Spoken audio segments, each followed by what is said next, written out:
temos mais um convidado especialíssimo, Paulo Soares, um amigão da galera, narrador e apresentador dos canais ESPN de televisão e da rádio Estadão ESPN.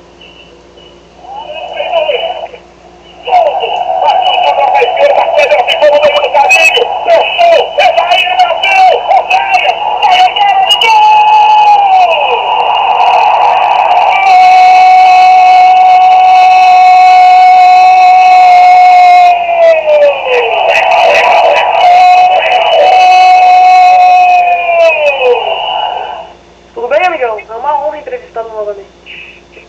Oi, Gabriel, tá tudo jóia? O prazer é meu, um grande abraço para vocês e vamos lá, tocando a bola, garoto. Ok. A gente vai começar com uma pergunta que muitos fazem. Amigão da galera é um apelido conhecidíssimo. Na mídia, falou amigão, todos já sabem quem é. Pois bem, quem o deu esse apelido? Esse apelido quem me deu foi o Oswaldo Pascoal, que hoje é comentarista da Rádio Globo e coordenador de esportes da Rádio Globo de São Paulo. Nós trabalhávamos juntos na Rádio Record no final dos anos 80, começo dos anos 90, e o Pascoal sempre foi um cara muito criativo, tanto que o Pascoal criou algumas frases, alguns slogans que o Osmar Santos usou na sua carreira. O Osmar sempre pegava alguma coisa aqui de um, de outro, e o Pascoal foi um cara que criou e lançou para o Osmar algumas frases e algumas palavras.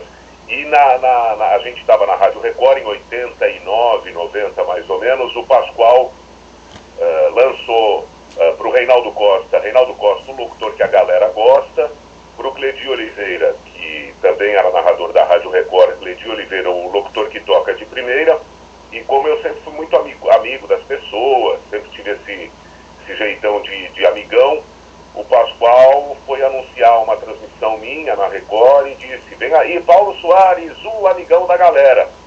Então foi o Pascoal que lançou o amigão da galera, isso foi mais ou menos, eu repito, em 89, 90, e virou uma marca, porque até ali eu era conhecido no rádio como Paulinho, me chamavam muito de Paulinho ou de Paulo Soares. E daí pra frente o amigão começou a pegar e virou mesmo uma marca, né? Hoje as pessoas me conhecem mais por amigão do que por Paulo Soares. Grande Oswaldo Pascoal, excelente repórter, ex-repórter, né, comentarista, mas antes do apelido, você já tinha uma grande história no rádio. Conte para nós o seu início na comunicação, sua chegada a São Paulo e os tempos atuais, enfim, sua carreira em um resumo. A gente tem também um áudio da Rádio Gazeta para soltar depois. Ah, que legal. Bom, eu acho que, assim, talvez a gente tenha alguma coisa bem parecida, porque eu, com mais ou menos 11 anos, 11, 12 anos, comecei a descobrir o rádio. E comecei a me encantar com as narrações dos locutores de rádio. E aí eu ganhei um gravador da minha mãe e comecei a gravar jogos de futebol. É bem diferente de hoje, porque naquela época não tinha internet, não tinha videogame. Então a gente jogava futebol de botão e eu ficava em casa narrando futebol de botão no meu gravador. Aí eu montei um mini estúdio de rádio em casa e eu narrava jogos pela televisão para mim mesmo. E gravava. E ia muito pro Morumbi, pro Pacaembu. Eu sou aqui de São Paulo, eu nasci aqui, sempre morei aqui, e eu ia muito pros jogos. Eu ia no Pacaembu, no Parque Antártico, eu levava meu gravador e ficava em algum ponto da arquibancada lá, narrando os jogos, fazendo testes e treinando, e ouvia muitos locutores de rádio. E aí, aos 15 anos, a gente tem uma relação de família com a cidade de Araras, aqui no interior de São Paulo. Eu ia muito para Araras, e aí me levaram para conhecer o pessoal da Rádio Clube Ararense. Eu ficava narrando o jogo na beira do campo. A gente tem uma fazenda em Araras e o time da fazenda disputava o campeonato rural. E eu ficava todo domingo de manhã narrando o jogo lá da fazenda. E aí me levaram na Rádio Clube Ararense, eu fui lá numa quinta-feira e no domingo já estreiei na Rádio Clube. Eu era garoto, tinha 15 anos, e comecei narrando os jogos da Usina São João, que é o atual União São João, que disputava lá o campeonato amador do estado. Então eu comecei com 15 anos, fiquei um ano trabalhando na Rádio Clube Ararense. Eu estudava em São Paulo e todo fim de semana ia para Araras para narrar jogos. Passei um ano lá, depois eu consegui ir para a Rádio Clube de Santos. Eu fui para Santos, eu precisava trabalhar mais perto de São Paulo, porque eu passei até aulas também no sábado. Eu estava fazendo colegial, aí fiz testes em Sorocaba, Campinas, Jundiaí, não fui aprovado, mas consegui na Rádio Clube de Santos. E em 79 eu entrei na Rádio Clube de Santos, fiquei 2 anos na Rádio Clube de Santos, que foi para mim uma escola muito interessante. Lá juntos, trabalhamos juntos, eu, Eduardo Silva, que hoje é diretor da TV A Tribuna de Santos, que é filial da TV Globo, João Antônio de Carvalho, que está na Jovem Pan, Olivério Júnior, que deixou a reportagem para ser hoje assessor de imprensa, e tinha um grupo bem legal lá, de garotos, e para a gente foi uma escola, a Rádio Clube. A gente se deu bem, cada um seguiu o seu caminho. Passei depois 1 ano na Rádio Cacique de Santos, 1 ano na Rádio Guarujá. Lá conheci Paulo Roberto Martins, fizemos uma dupla bem legal no Rádio de Santos, eu narrando, ele comentando, tanto que depois, mais tarde, eu trouxe o Paulo Roberto para São Paulo, e tinha como concorrente o Luiz Roberto na Rádio Cultura de Santos. Então foi uma época muito forte do Rádio de Santos. Eu narrava na Cacique e na Guarujá, o Luiz na Cultura, a gente ficou muito amigo, e quando eu vim para o Rádio de São Paulo, em 1983, eu vim para a Rádio Gazeta. Um pouquinho depois eu consegui indicar o Luiz Roberto, Paulo Roberto, Eduardo Silva, os amigos de Santos que eu achava que eram muito bons, e aos poucos eles vieram para São Paulo. Trabalhei na Rádio Gazeta de 83 a 85, tive o prazer de trabalhar com o Pedro Luiz, que foi meu diretor de esportes. Pedro Luiz, que foi um dos maiores narradores da história do rádio brasileiro. Com o Pedro eu aprendi muito, fiquei muito amigo do Pedro e da família dele. Em 85 fui para a Rádio Record. A Rádio Record voltava a transmitir futebol depois de 25 anos.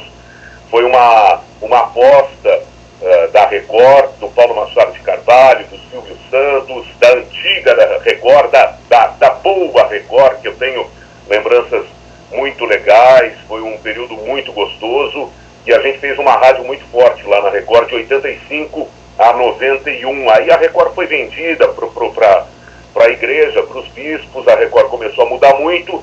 Eu deixei a Record e voltei para a Rádio Gazeta em 92. Montamos uma equipe, ficamos lá 9 meses. O projeto não foi para frente. Eu saí da Gazeta, tive um convite para ir para a Rádio Globo. Fui para a Rádio Globo, fiquei na Rádio Globo. Cresci dentro da Rádio Globo, virei coordenador de esportes da Globo com o Oscar Ulisses e com o Osmar Santos. Fiquei lá até 98. Em 98 deixei a Rádio Globo para trabalhar no SBT. Fiz a Copa do Mundo da França pelo SBT e pela ESPN Brasil, porque eu já estava na ESPN.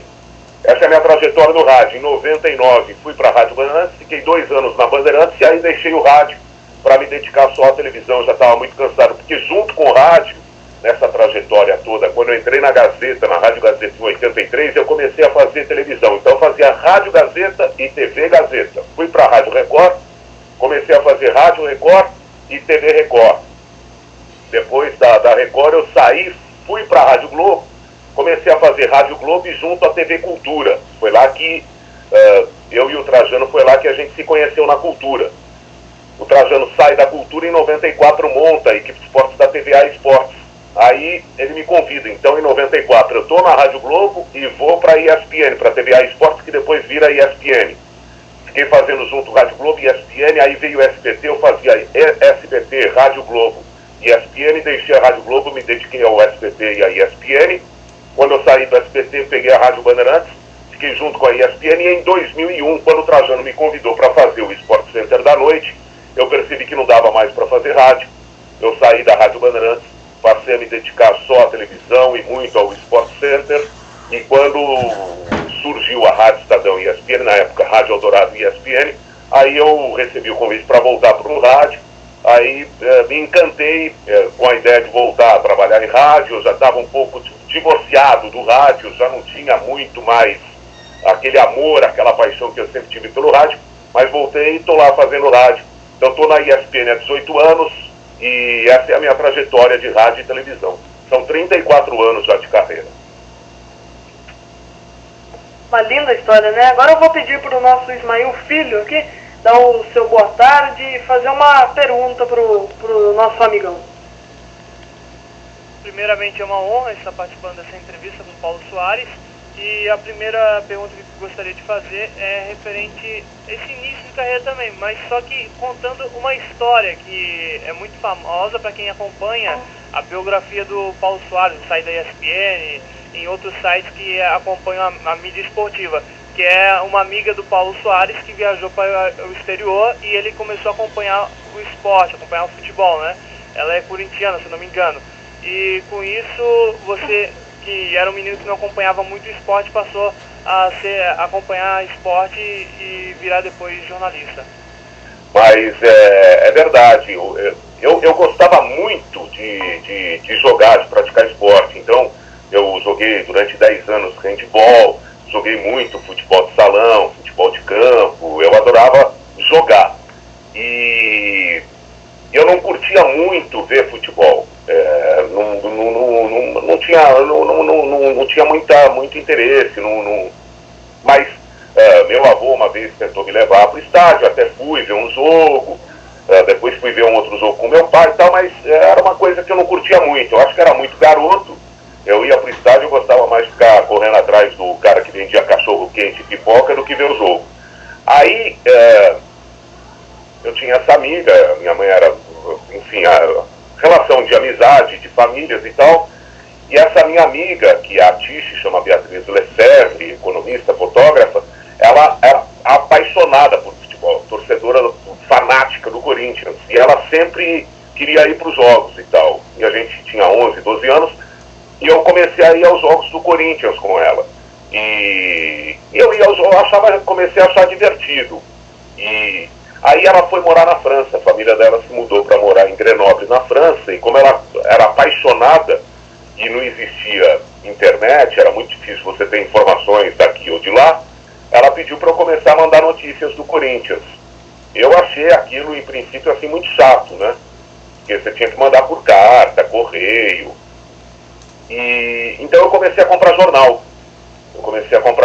Aí descobri a Gazeta Esportiva, que não existe mais, descobri o Popular da Tarde, que também não existe mais, que tinha a Gazeta Esportiva era 100% esporte, o Popular da Tarde tinha um caderno de esporte muito legal. Tenho saudades, inclusive, dessa época, né? Porque o jornalismo impresso esportivo era bem diferente, era mais romântico, tudo era mais legal, na minha opinião, né? O rádio era mais legal, o jornal era mais legal, e comecei a gostar muito dos colunistas, das notícias, do jeito que o pessoal escrevia. Eu comecei a produzir meus jornaizinhos em casa também, tenho meus cadernos até hoje, eu tenho aqui história de jogos, e comecei a acompanhar tudo. E comecei a ligar, e aí os jornais traziam chamadas das transmissões das rádios, né? A Jovem Pan vai transmitir, a Bandeirantes vai transmitir, a Gazeta vai transmitir e tal, a Tupi vai transmitir, que eram as rádios da época, e eu comecei a ligar o rádio, descobri o rádio, e liguei na Jovem Pan um dia, e aí foi amor à primeira vista, que adorei ouvir a Jovem Pan, ouvi o Jornal de Esportes, que é o programa que eles têm até hoje na hora do almoço, que era feito pelo Osmar Santos, pelo Milton Neves. Na época era só um plantão esportivo, ele entrava só para dar a hora certa, ele praticamente não participava do jornal, mas o jornal era sensacional, a equipe espetacular, e aquilo lá me picou, e eu comecei a ouvir rádio para mandar notícias. Então eu escrevia toda semana, eu escrevia cartas assim monstruosas, enormes para ela, como se eu fosse mesmo um cara que estava contando tudo o que aconteceu. Eu passei a ser um jornalista particular dela. E comecei a ouvir muito rádio, gostei muito. Isso eu tinha 11, 12 anos. E aí você junta com aquela historinha lá que eu contei no começo. E foi isso, realmente foi ela quem, meio sem querer, me levou a gostar muito do futebol, mas mais do que isso na época, gostar do jornalismo esportivo e do rádio. Primeiro eu gostava de jogar, de praticar, depois passei a gostar de ler e ouvir futebol, e depois eu passei a gostar de ver futebol no estádio. Tá certo, muito bom, uma história muito legal. Agora nós vamos ouvir uma narração do amigão. É o final da Corrida Internacional de São Silvestre de 1981, pela Rádio Gazeta de São Paulo. A vitória foi do mexicano Arturo Barrios. Arturo Barrios, para ganhar a Silvestre de uma distância de 40 Isso aí está muito próximo do edifício da Fundação Castelo, no número 900. Arturo Barrios do México, para ganhar a Silvestre Internacional de 1991. O peruano José Martins na segunda posição. Vamos esperar o brasileiro Meu Deus do céu, que vem na terceira posição. São 300 metros para o México ser bicampeão. São 300 metros para a dobradinha mexicana neste ano de 91. A dobradinha também aconteceu no ano passado em 1990. Atenção, reta final. Vitória de Arturo Barrios.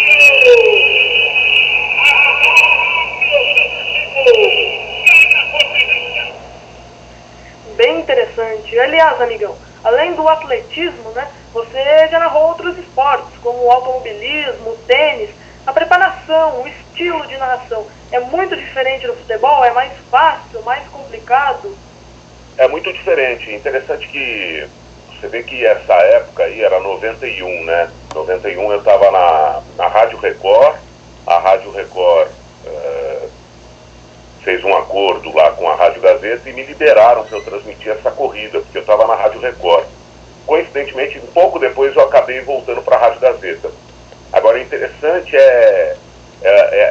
era o jeito, né? Eu tinha um jeito mais impostado de falar, mais agressivo até do que hoje, né?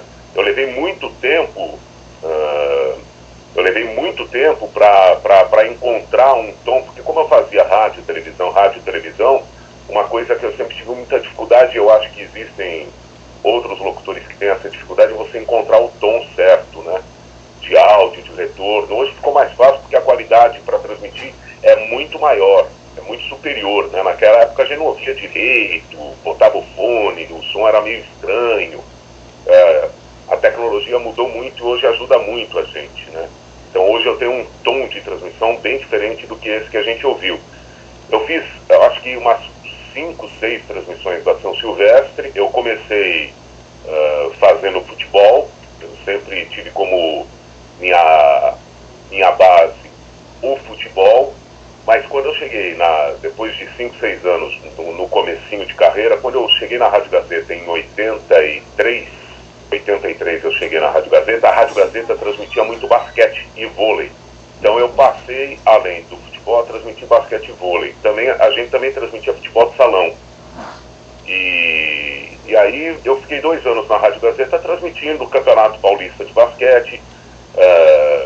O campeonato era muito forte, porque a gente tinha aqui em São Paulo Corinthians, Palmeiras, Sírio, Monte Líbano, vários clubes, e o campeonato era bem equilibrado. E tinha o basquete feminino, com Hortência, Paula, que já estavam mais ou menos aí em início de carreira. Então eu fiz muito basquete, muito vôlei, e para quem não sabe, quem comentava comigo era o João Carlos Albuquerque, que está hoje lá já há muito tempo com a gente na ESPN, fazendo o bate-bola. Eu inclusive indiquei o João para o Trajano, foi pela minha indicação que o João foi para a ESPN. E quando eu falo assim é porque eu acho muito legal, eu me orgulho de ter indicado e ajudado vários profissionais, assim como fui ajudado também por outros, mas eu acho que é muito legal isso, essa contribuição que você dá um para o outro, tal, essa coisa da amizade e de você poder indicar caras bons, né, que estão hoje muito bem fazendo sucesso. Aí quando eu entrei na ESPN, mesmo no rádio a gente fez muita transmissão, não só de futebol, mas de outros esportes. Na Rádio Record e na Rádio Gazeta, no final dos anos 80, eu transmiti Fórmula 1 acho que 4 ou 5 anos.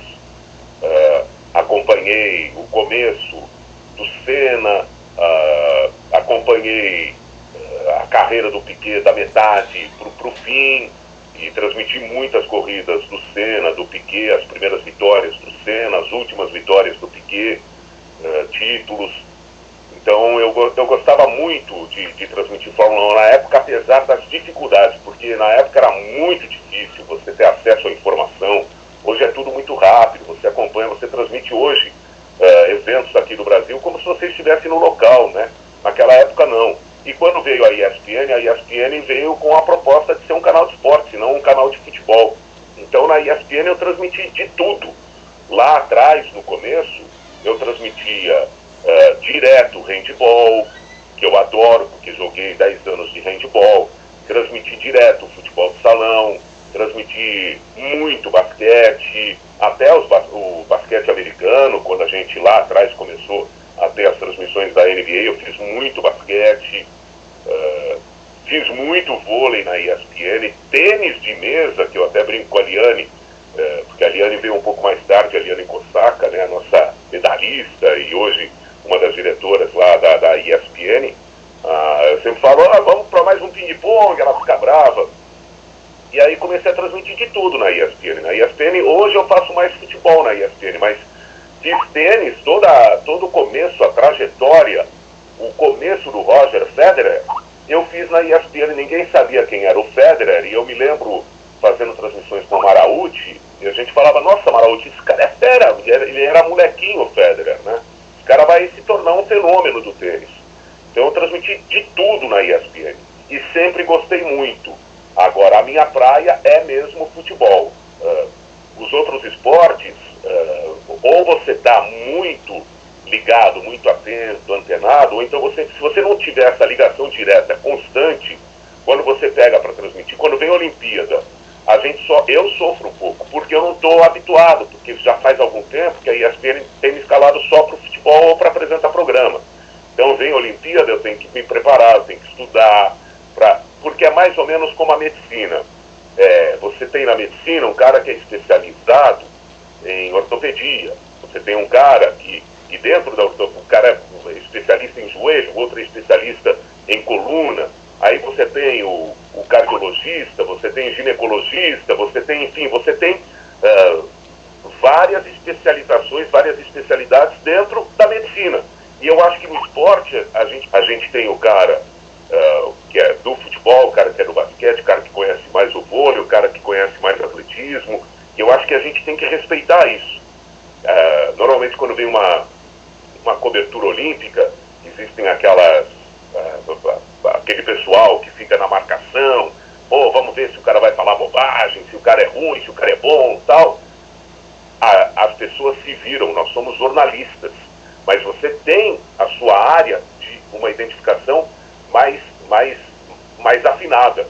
Então o cara é mais do futebol, outro cara é mais da natação, outro cara é mais... E eu acho que isso deve ser respeitado, assim como na medicina. Se o cara é cardiologista, mas você tiver um problema qualquer e não tiver um cardiologista no momento, ele vai te ajudar. Se você quebrou o braço, o cara vai te ajudar, mas não é a especialidade dele. E eu acho que no jornalismo é mais ou menos assim. Certo. Agora eu vou passar a bola aqui pro Ismael fazer mais uma pergunta para você. Eu não sei se foi essa semana ou semana retrasada que você até comentou com o Antero Greco, antes da Copa Africana de Nações começar, que vocês já fizeram várias transmissões lá na ESPN. E que no tempo que vocês transmitiam, agora é outra equipe que transmite e tudo mais, era difícil para acompanhar as informações, para saber quem está jogando, não tinha essa tecnologia que tem hoje em dia. Queria que você falasse um pouquinho mais sobre essa tecnologia que acabou ajudando mais nas transmissões de futebol internacional. A gente está fazendo a gente faz a CAN já há muito tempo.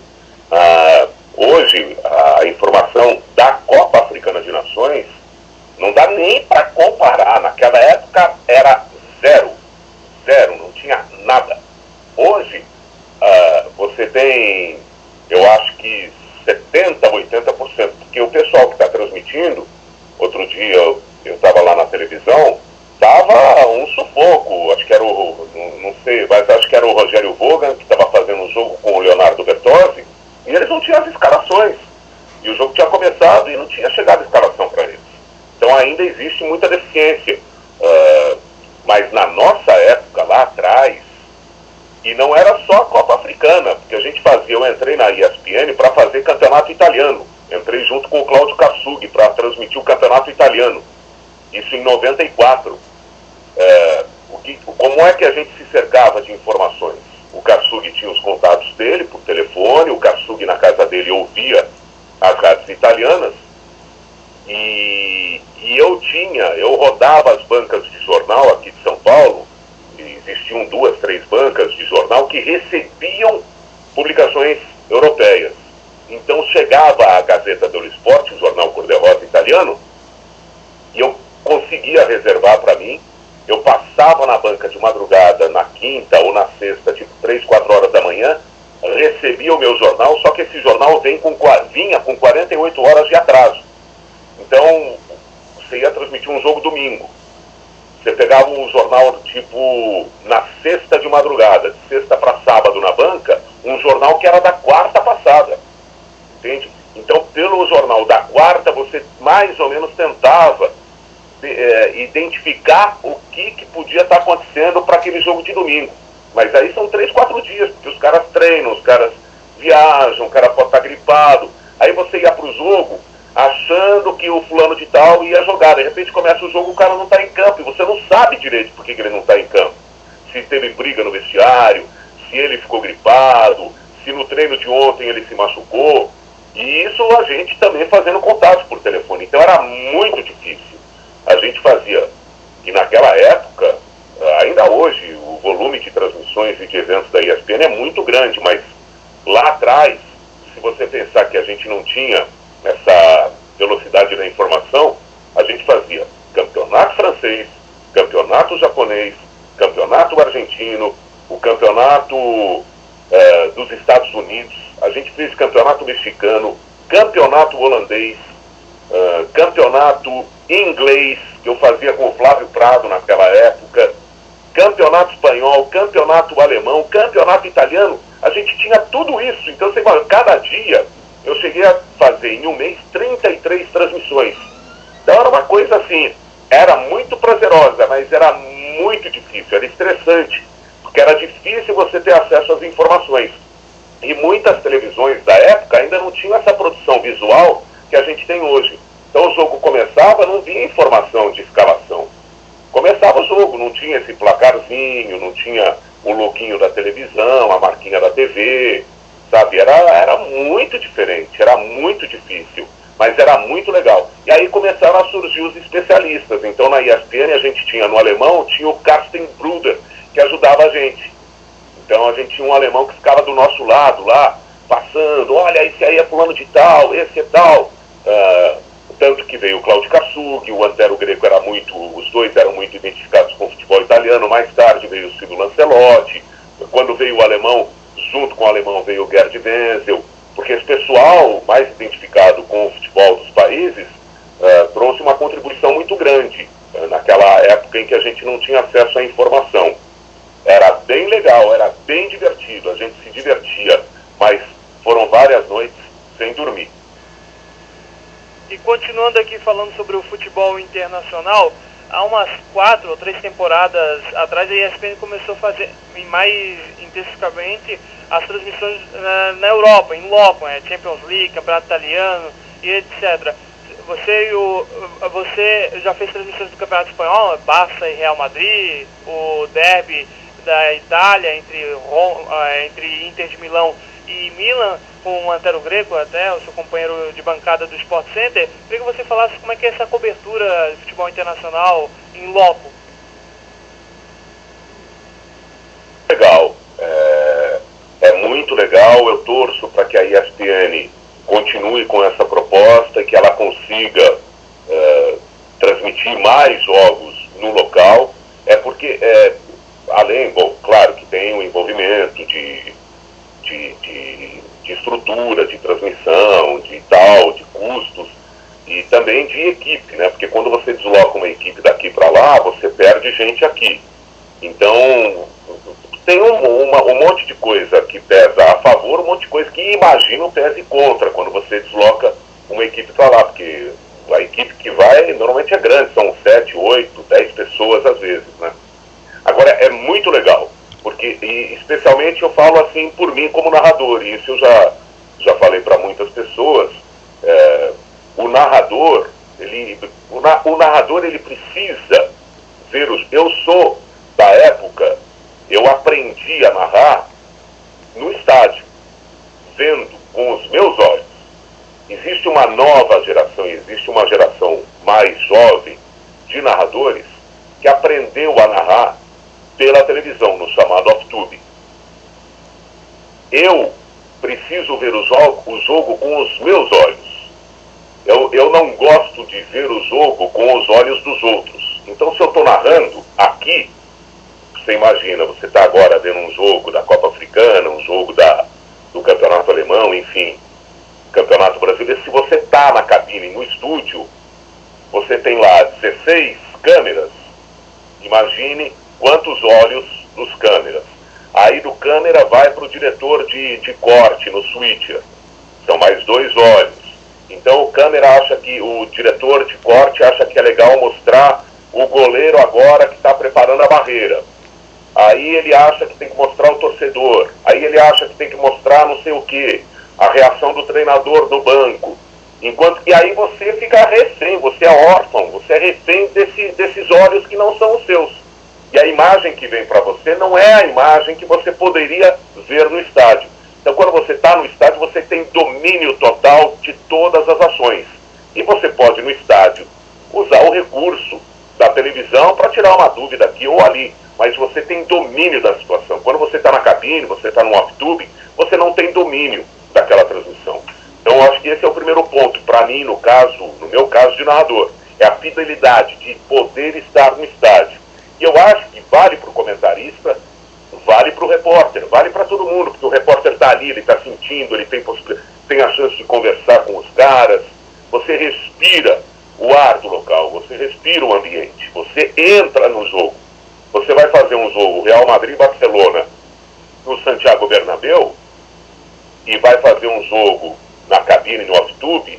Eu vou fazer Real Madrid-Barcelona, poxa, é aquela coisa, você já está lá em Madrid, você está conversando, contato com o torcedor ali, os jornais, você vai para a banca, vai aqui, vai ali, aí você vai indo para o estádio, você entra no estádio, vê aquela torcida. Pô, é muito diferente você sair da sua casa em 5 minutos chegar na televisão, entrar na cabine, sentar, o estúdio tá quente ou tá frio, tem um cara do seu lado, um operador de áudio, o ambiente é diferente. Então a fidelidade da transmissão da equipe não é só a imagem, você tem que ter a fidelidade também da equipe de transmissão no estádio. Eu acho que essa é a proposta da ESPN, fora que você ganha com a produção de programas, de boletins. Eu acho muito legal, torço para que ela continue fazendo isso e sei que o projeto dela é ampliar cada vez mais essas transmissões no local. Ainda falando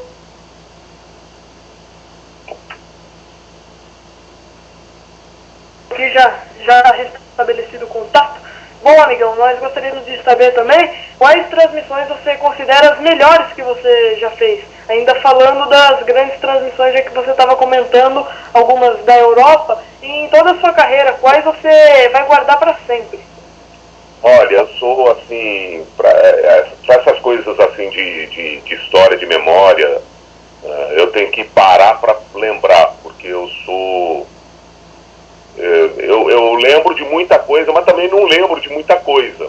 Eu tenho que parar para ir lembrando, mas eu tenho uma recordação e é uma mistura de recordação com saudades muito grande de um período rico que eu tive no rádio, de transmissões. Então, como eu sou narrador, virei apresentador. Eu não sou apresentador e narrador, eu sempre fui narrador. Então eu sempre gostei muito do rádio. E no rádio eu vivi inúmeras transmissões marcantes. A primeira eu não vou dizer a primeira, mas eu tive muitas assim que eu gostei muito. A Copa do Mundo do México, que foi a minha primeira Copa do Mundo em 86. Aquela cobertura para mim foi muito especial, porque foi a minha primeira viagem internacional, de porte, como profissional, com uma equipe muito experiente, aprendi muito lá e transmiti, para mim, a decisão que eu transmiti lá, que foi do 3º lugar. Eu não fiz a final da Copa, mas fiz a decisão do 3º lugar em Puebla, do jogo França e Bélgica, que foi decidido nos pênaltis. É uma transmissão que eu não esqueço, porque foi a minha primeira Copa do Mundo. E depois foram várias transmissões, as transmissões que eu fiz de Fórmula 1, as transmissões no autódromo, foram muito especiais também. Durante um período muito largo, Libertadores da América com aquele São Paulo do Tele Santana, aquele timaço que o São Paulo tinha, era uma máquina de jogar bola, foi um dos maiores times que eu vi jogando, né? E eu tive o privilégio de poder, pela Rádio Globo, viajar muito com o São Paulo na Libertadores e transmitir aquela campanha vitoriosa do São Paulo. Então foram transmissões, foram viagens muito gostosas. Depois também na Rádio Gazeta acompanhei muito a Libertadores com o São Paulo. E depois na Bandeirantes o Palmeiras até a decisão e o título no Parque Antártica contra o Deportivo Cali. As Copas do Mundo, todas as Copas são marcantes, né? A Copa que eu fiz pelo SBT em 98, eu transmitia a Copa pelo SBT e pela ESPN. Eu transmitia de 2 a 3 jogos por dia. E a experiência de ter feito a Copa do Mundo no SBT, na ESPN era uma coisa já natural para mim, porque eu já estava na ESPN, mas o SBT era diferente, TV aberta, uma responsabilidade, aquela coisa do Ibope, concorrência. Então aquela Copa no SBT também foi muito bacana. E as grandes coberturas da ESPN, né? Eu não consigo identificar uma, mas eu diria isso, a minha primeira Copa do Mundo, esse jogo França e Bélgica, essa é uma transmissão que eu não esqueço. Mas aí vieram outras, assim, que eu tenho muita saudade. Eu converso muito com o Calçade é bem diferente. O Calçade, ele procura ele não gosta muito de voltar no tempo, né? Agora eu gosto de lembrar, e eu acho que essas coisas ficam, né? Ficam o convívio, e a gente tinha viagens que eram muito bacanas, porque a gente ia para os hotéis dos clubes, então a gente tinha uma relação de amizade. Existe uma relação profissional e essa relação de amizade que a gente construía com os treinadores, com preparadores físicos, com os médicos, com os jogadores. O acesso era diferente, não existia essa barreira, os empresários, né, os procuradores, era muito diferente. Então você imagina hoje, você tenta passar ali, ô Neymar, tudo bom? Não, o cara nem olha pra sua cara. Tudo bem, o Neymar é um pouco diferente, mas é normal. O Ronaldinho Gaúcho, quando estava começando, ele vinha, conversava comigo, ouvia gol que eu narrei dele, o primeiro gol dele na seleção, um gol que ele fez contra a Venezuela, na Cidade do Leste, lá com um golaço de Pelé. O cara vem e pede a fita pra mim. O Ronaldinho era diferente, o Ronaldo Fenômeno era diferente. Então essa relação que a gente tinha com os jogadores, com os treinadores, com os dirigentes, era muito legal, respeitando a ética profissional, mas uma amizade que a gente perdeu. Então, bom, esse é um pacotão, falei bastante, mas é isso aí.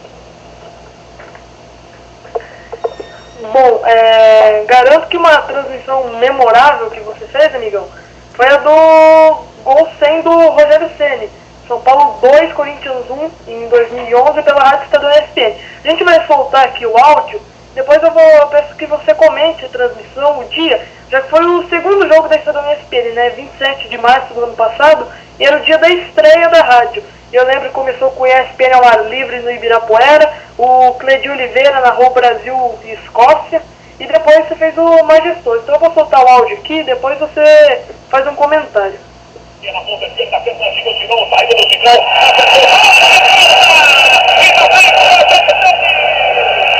Ele pode marcar o seu 10º gol, ele tem o seu 10º gol. Subcerta para o canto esquerdo, cruzou na esquerda do seu rádio, 5 da barreira. Rogério Ceni pela meia esquerda, autorizado, partiu para a direita, bateu, vai gol!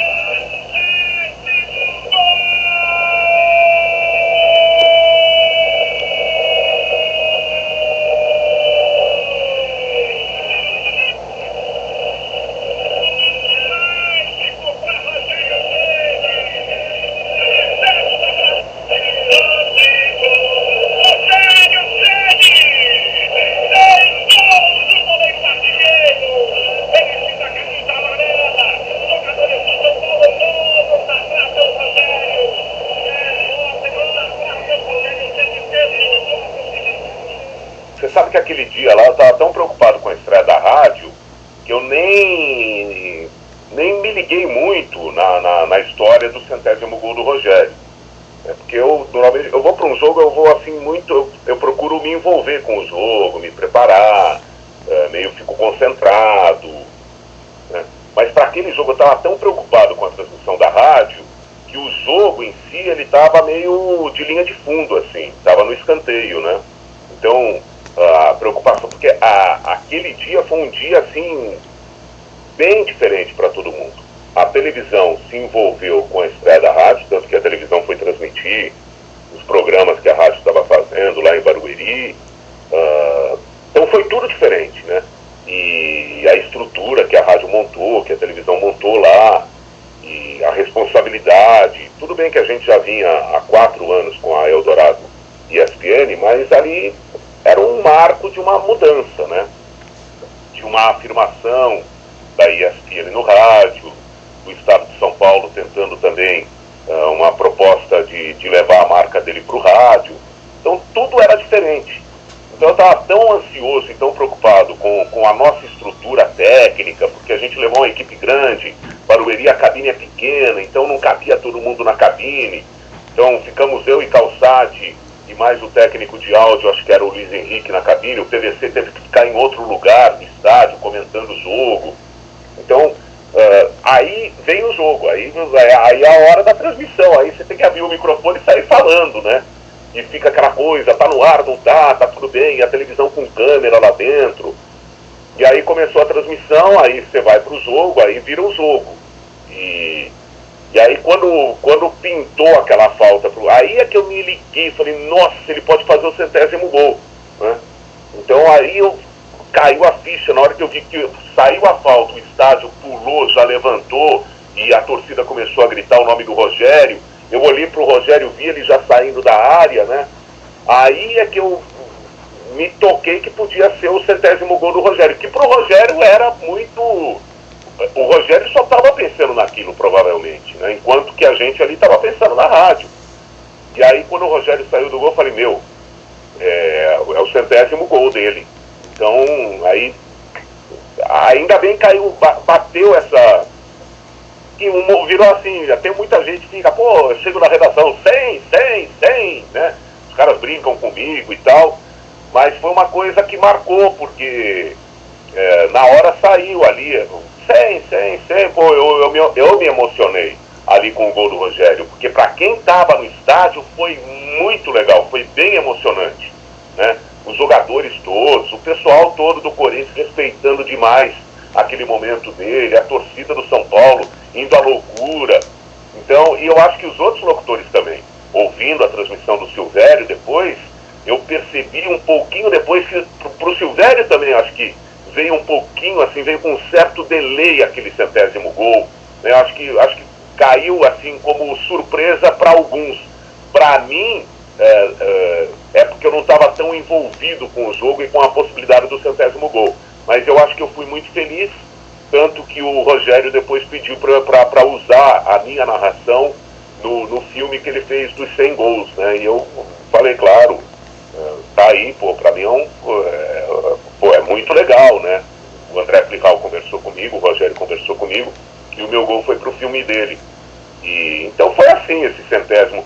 É uma das transmissões marcantes, né? Daquelas que a gente não esquece, assim como foi a decisão da Copa do Mundo da África do Sul, que foi a primeira Copa que a gente fez no rádio.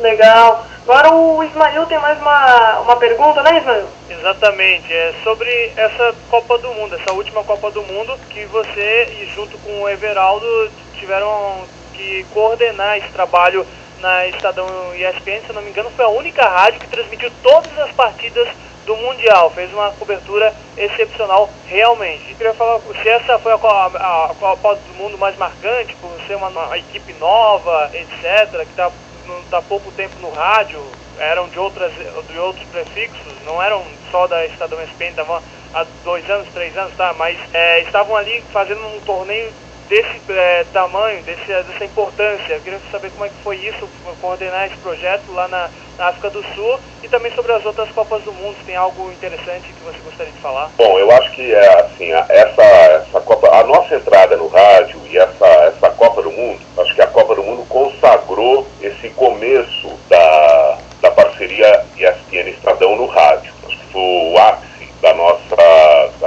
pequena história na ESPN e no Estadão. Isso só aconteceu por causa do Trajano, porque o Trajano é um cara diferente. O Trajano é um cara que enxerga muito à frente. Esse é um dos gênios que nós temos na comunicação. Tivemos e temos outros.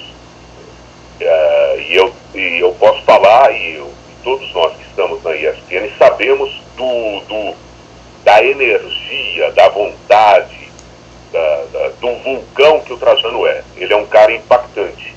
Quando surgiu a ideia não porque a gente ia para a Copa do Mundo, mas quando a ESPN comprou os direitos de transmissão para o rádio, o Trajano, ele chegou, conversou muito com as pessoas e tal, acho que ele foi criando lá,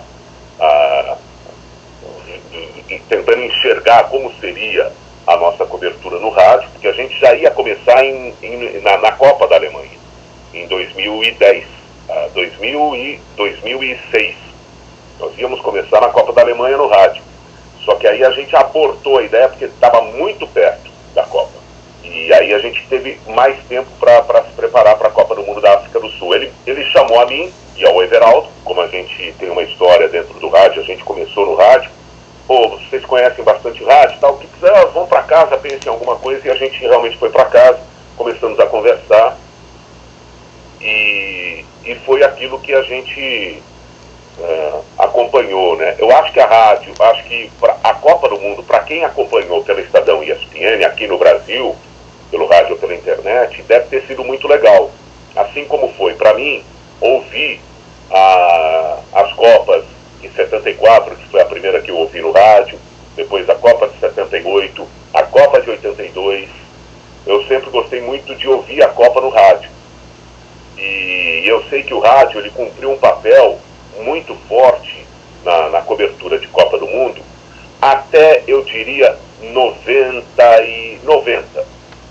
Eu acho que a última grande Copa do Mundo do rádio foi a de 90.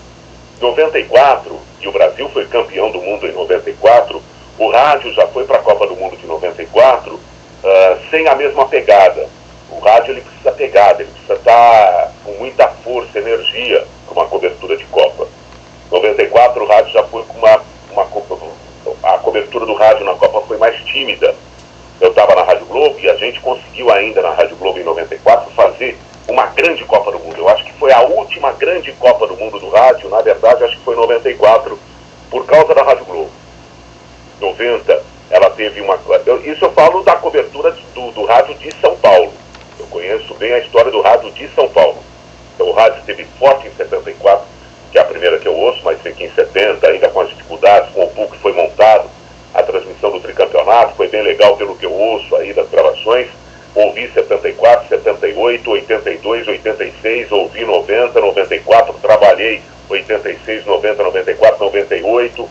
E então eu cheguei e falei para o Everaldo e para o Trajano, a gente tem que fazer o que o rádio não faz há muito tempo. Nós temos que levar de novo o rádio para uma Copa do Mundo. Então a gente foi para a cobertura que se propunha a fazer era uma cobertura tímida.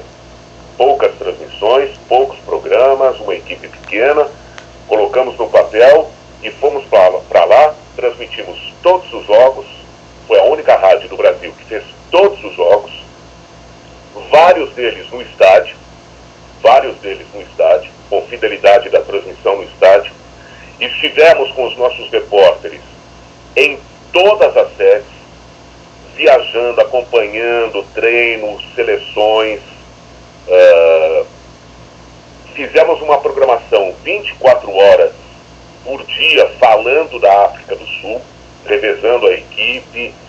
Então foi uma cobertura que o rádio não tinha há muito tempo, uma cobertura que se aproximou. O que foi mais forte é que comparar épocas é difícil. 82, a Rádio Globo de São Paulo, ela se afirma no mercado com a cobertura da Copa do Mundo da Espanha.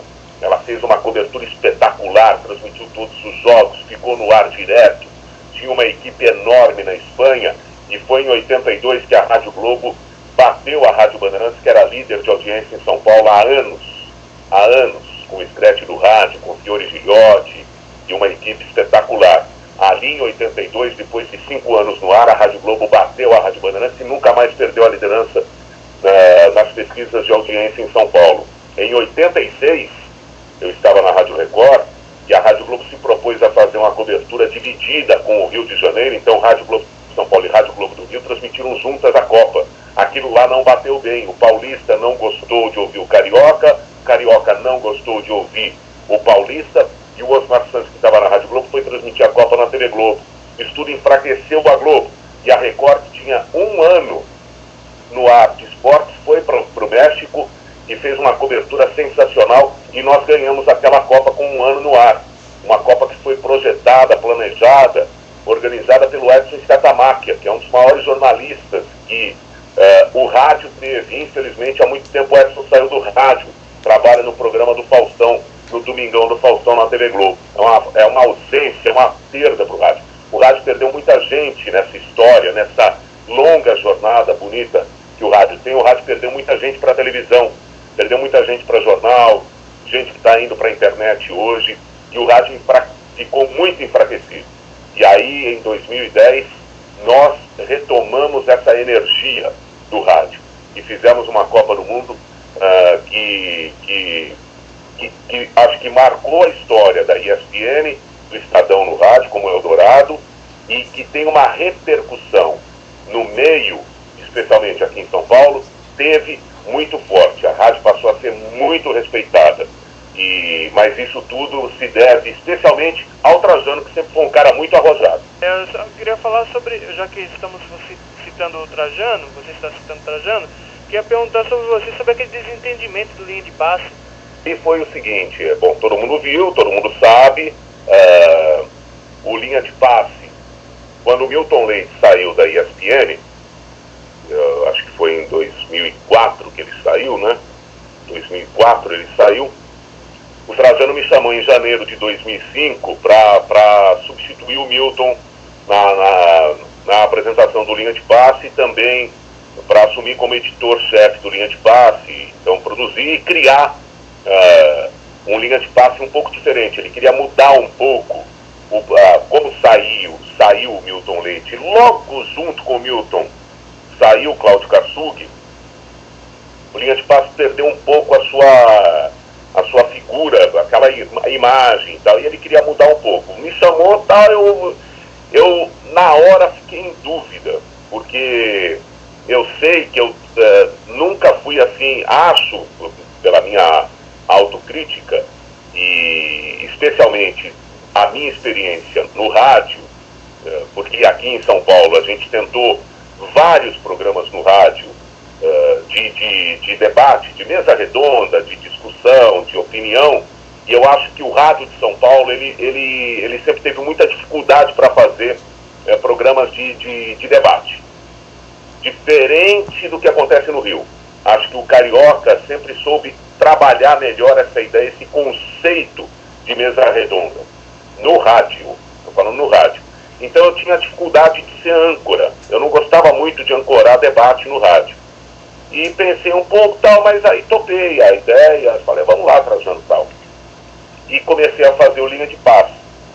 Só que o linha de passe, ele começou a ter algumas alterações na bancada. Então, primeiro sem o Milton, aí sem o Kassug, passou mais um pouco, saiu o Paulo César Vasconcelos, aí tinha que remontar a mesa, aí veio o Cajuru, aí o Cajuru ficou um pouco, saiu o Cajuru depois de 6 meses, veio o Zucca de Furi.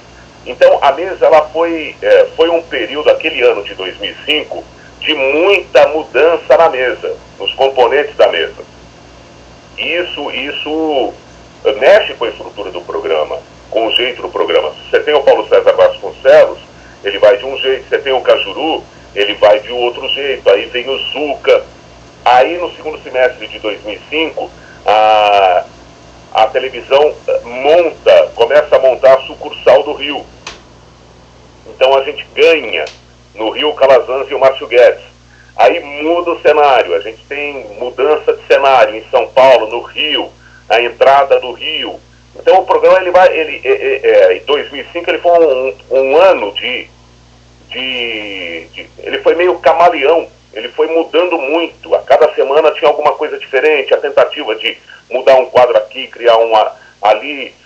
Então foi o Brasil lá fora, que a gente começou a dar destaque pro Brasil na Europa. E aquilo tudo era assim, uma experiência diferente. Eu estava um pouco cansado. Eu cheguei ao final do ano de 2005 cansado, né? Porque a gente não... eu sentia que não estava chegando ainda no que a gente imaginava fazer. Aí veio 2006. Junto com isso, eu comecei a fazer...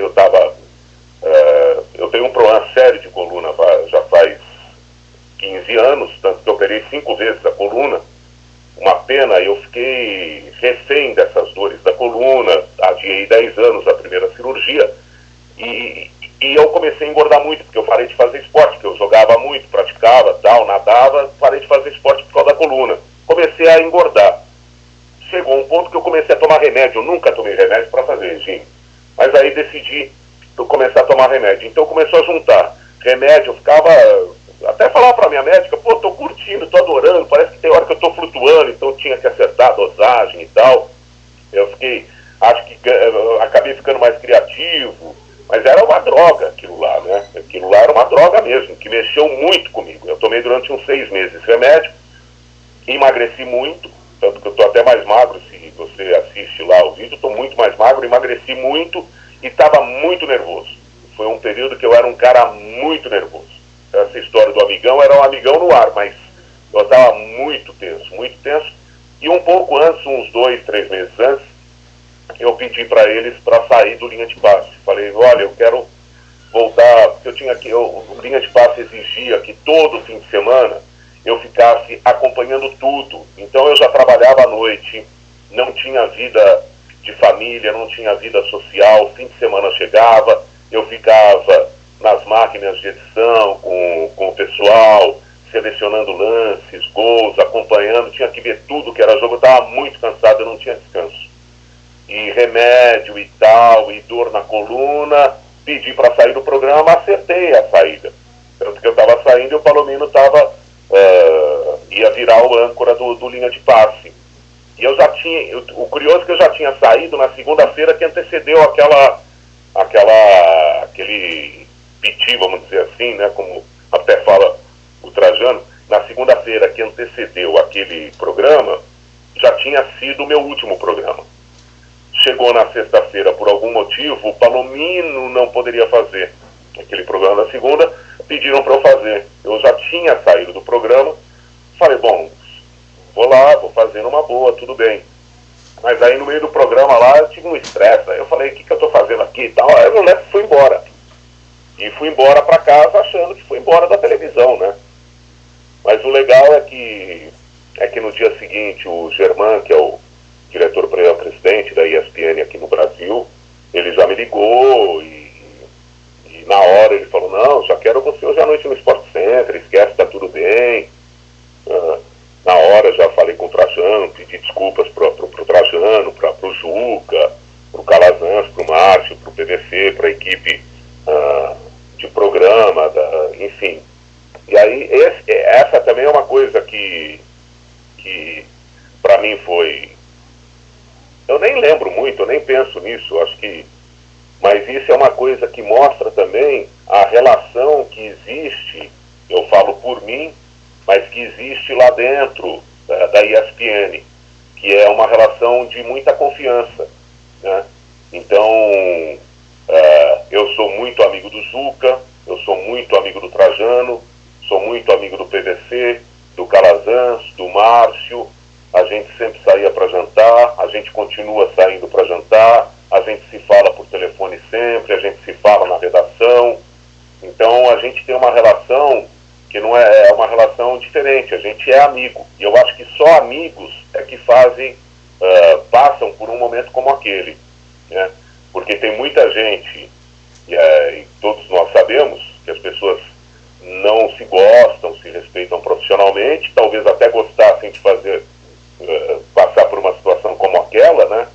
Mandar tudo pro alto e tal, mas que não fazem porque não são amigas, porque não confiança de amizade, né? Eu acho que essa confiança que a gente estabeleceu há muitos anos, essa confiança não foi quebrada, muito pelo contrário, ela fortaleceu a relação entre todos nós. Sempre ficou assim a ideia para o público, né? O Paulo teve um problema lá com o Trajano e tal. Não foi isso. Na verdade, o problema era comigo. O problema era eu lá, eu não estava no meu local. Eu não me sentia à vontade. Eu tinha dificuldades para ser âncora talvez possa voltar. Depois, na Copa do Mundo da Alemanha, eu fiz vários programas. Talvez hoje eu esteja mais amadurecido, mais tranquilo para sentar ali e entender como é um programa de debate, né? As ansiedades, as aflições de cada um deles ali e essa questão do remédio, que eu acho que realmente foi que me...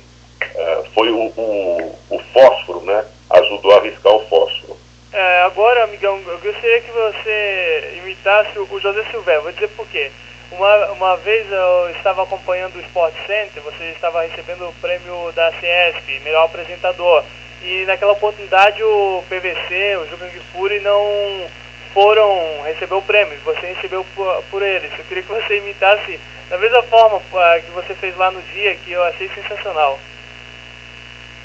É difícil, né? Mas porque o Silvério o Silvério além de amigo, foi ainda meu grande professor. Não só o Silvério, porque eu comecei ouvindo rádio, como eu contei, ouvindo a Jovem Pan, e a Jovem Pan tinha o Osmar Santos, tinha o Edemar Anuzek e o José Silvério.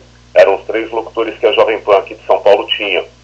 E um narrava mais do que o outro. Os 3 eram espetaculares.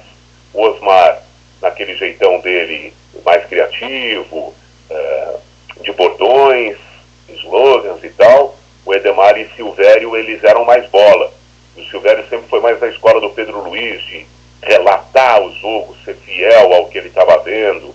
Então, eu aprendi muito com eles, como aprendi com Fiore Giliotti, Enio Rodrigues, Flávio Araújo, Marco Antônio Matos, Haroldo Fernandes, Alfredo Orlando, Jair Bozó, que é de Curitiba, José Carlos Guedes, Vanderlei Ribeiro, José Italiano. Eu sempre falo, e vamos em frente que atrás vem gente, que eu ouvia muito o José Italiano, que foi um grande locutor esportivo aqui de São Paulo, ele sempre falava isso, né? E aí, outro dia eu estava ouvindo aqui um programa da Jovem Pan e o Tuta e o Newton Travesso lembraram que o Chacrinha falava. E eu não me lembrava do Chacrinha, me lembrava do Zé Italiano, tanto que eu falo e às vezes sempre cito, que é do Zé Italiano. Então eu fui pegando também algumas coisas de alguns locutores, eu tinha assim, muito de todos os locutores lá no começo quando eu era garotinho, moleque, né? E eu usava algumas coisas dos outros locutores até encontrando a minha identidade. E o Silvério, eu tinha facilidade para imitar os locutores, eu imitava muito, assim, eu fazia imitação de voz, né? Então eu imitava o Silvério, o Cláudio Krasug, imitava o Silvio Santos, o Gil Gomes, assim como a maioria desses imitadores, mas eu tinha só uns 4, 5 os mais fáceis, né? Então, às vezes eu brinco com o Silvério, eu chego e tal, eu brinco, imito ele, mas já não sei imitar mais, como eu imitava antes. Antes era bem parecido, dava para enganar. Se eu pegasse no telefone um cara, o cara ia cair que era o Silvério. Mas eu não sei imitar, ele fica às vezes meio irritado, né? Mas ele... Alô, ouvintes do Brasil! Estamos chegando com toda a grande equipe da Central Bandeirantes de Jornalismo. Abração! Hein, Vanderlei? Então ele é mais ou menos assim, né? Ele fala meio... diferente, né? O Silvério é sensacional, o Silvério é um monstro.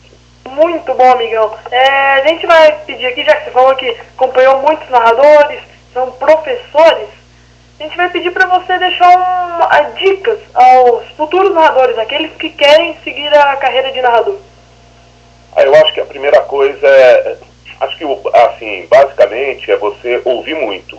Ouvir, seja no rádio ou na televisão, mas ouvir muito. Então, por exemplo, Galvão Bueno, eu ouvia o Galvão Bueno desde que ele era comentarista e estava começando na Rádio Gazeta. Para o Ismail, das suas considerações finais.